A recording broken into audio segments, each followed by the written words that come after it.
Swahili ikitangaza kutoka jijini SYV. Na mtangazaji wenu leo ni Fred Bazatila, niko na mwenzangu Wadawaje Clarisse.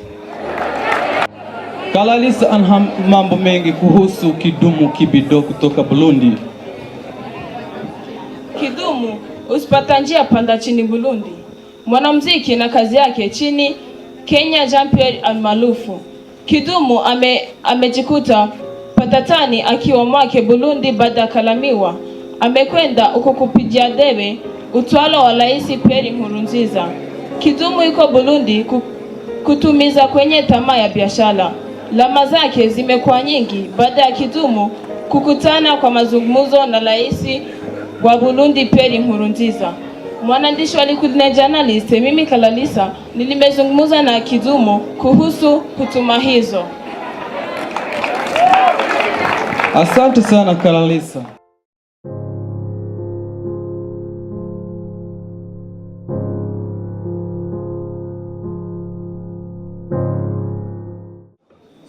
Good evening, dear listeners and viewers of Liquid Journalist from Indigo Manalat and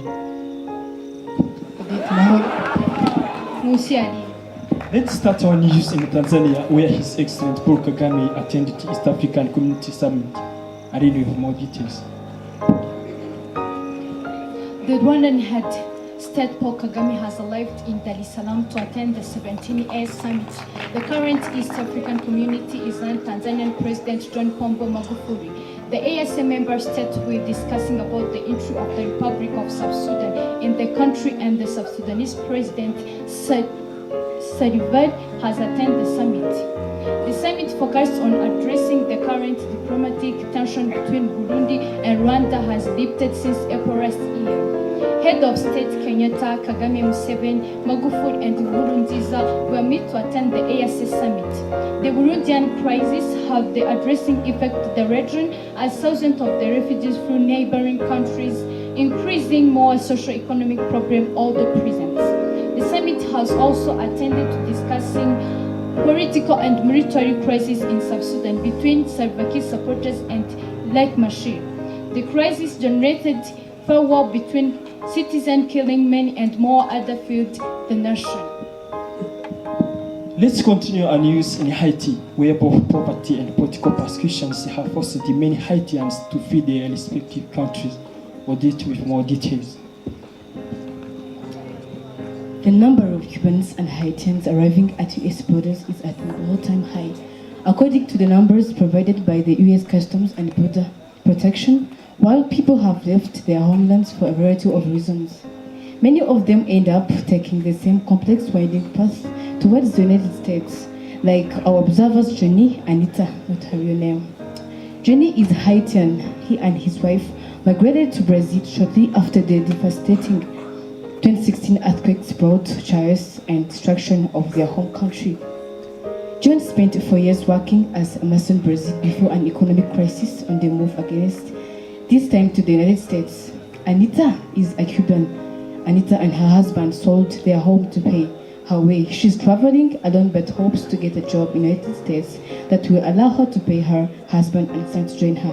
Or did the Liquid Journalists. Thank you for being with us. I was Elad and have a good night.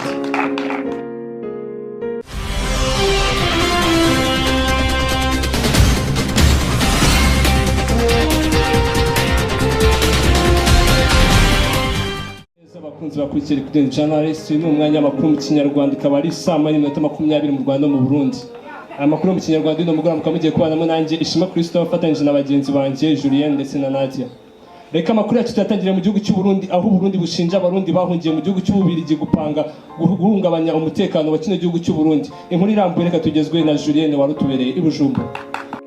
Umwe mu banyapolitike bavuga ko leta ya Perezida Pierre Nkurunziza iri gusaba Ububiligi gushyiraho komisiyo ishinzwe kugenzura imibereho y'abarundi bari mu gihugu cy'Ububiligi. Mu ibaruwa yandikiye Ububiligi, Pierre Nkurunziza afatanyije na Jacques Bigirimana batunze agatoki abarundi bari mu gihugu cy'Ububiligi babashinja imigambi mibi bari gutegura ndetse n'ubugizi bwa nabi mu gihugu bavukamo. Jacques Bigirimana yakomeje agira ati, ndi kumenyesha Ububiligi hagati y'umubano mu bihugu byombi harimo igitotsi. Iki gitotsi kikaba kiri guterwa n'ibibazo bifitanye bari kubona ko Ububiligi butishimiye ko Perezida Pierre Nkurunziza yakomeza kwiyamamariza iyi manda. Jacques Bigirimana yakomeje agira ati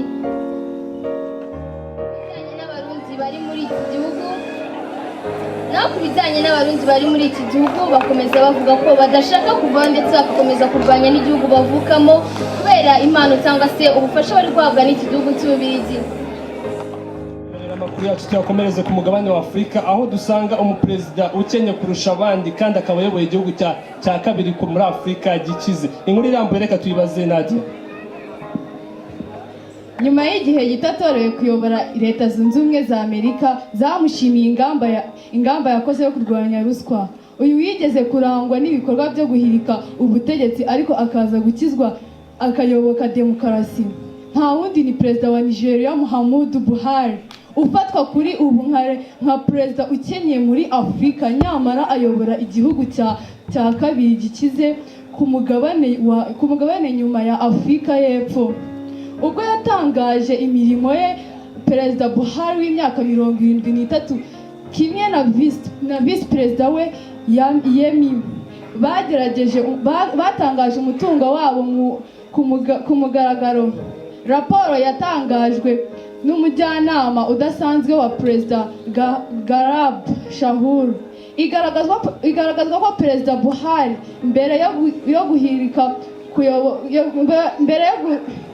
yo kurahira kuyobora Nigeria kuwa 20 Gicurasi 2015 yari atunze miliyoni 30 z'amafaranga akoreshwa muri Nigeria ahwanye n'igihumbi na miliyoni zisaga 150 z'amadolari.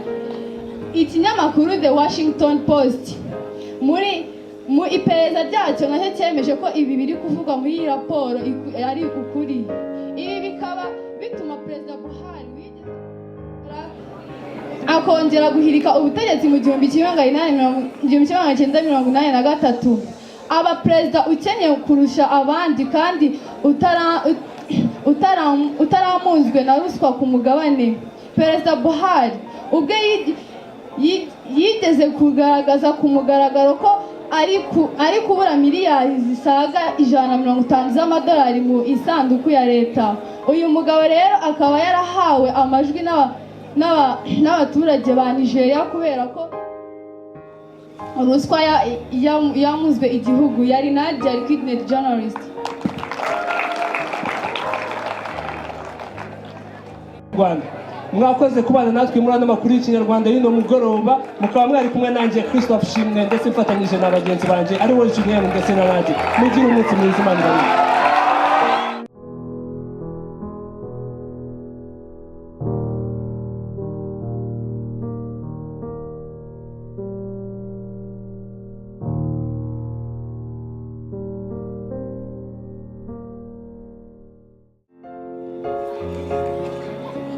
Bibiliya yera idusobanurira ibyiremwa ushobora kubibona mu gitabo cy'Itangiriro.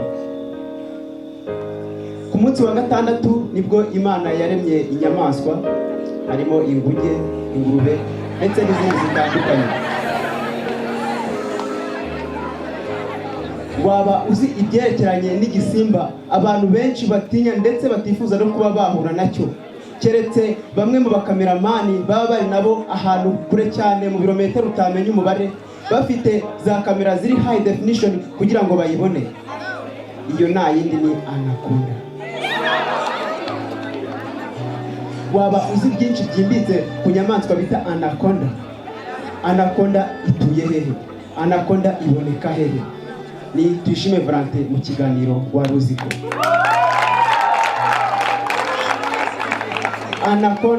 Anaconda ni inyamaswa yo mu bwoko bw'ibikururuka, mu yandi magambo ni inzoka nini cyane. Anaconda iboneka mu majyaruguru ya Amerika ndetse no hagati y'amajyepfo n'amajyaruguru ya Amerika.